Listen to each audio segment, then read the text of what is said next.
Rita Streimer, and old enough to have been around the block a few times, and position I'm teaching quilting classes in the ENCORE program at Pierce. And I went from doing collage in art to cutting up fabric, which is really the same thing, except I sew it instead of gluing it. And I just wound my way into quilts and taught myself. And I've been doing it ever since because I love it. I'm so proud of the work that my students do, because they learn and they turn out just gorgeous work.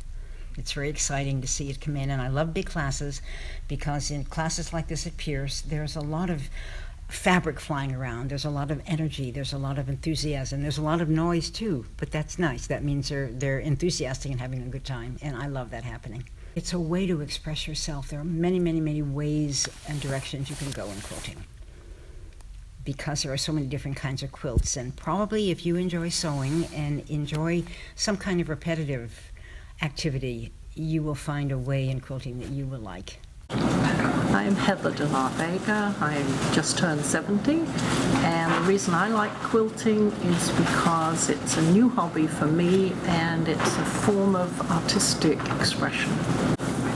Every step of the construction has to be done very accurately, and initially I would be quite worried about cutting fabrics incorrectly and those kinds of things, but once you understand how to do it and you keep practicing, you do eventually get better.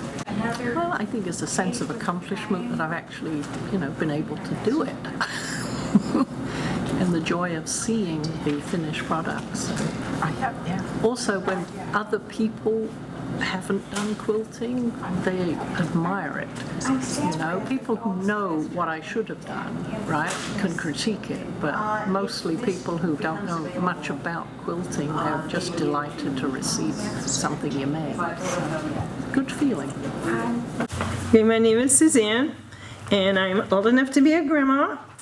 And I've been quilting for, 10 or 12 years. I grew up with mom and grandma who sewed. The thing I really appreciate that I've learned from Rita is to look at things from a different perspective, because she has an artist background, and I don't have a clue when it comes to that. So I've learned a lot. It's very creative. And when you give it to somebody else and you see a child or a young person go, oh wow, I really like this, that's the piece that keeps you going. It's the part of being a teacher that keeps you going.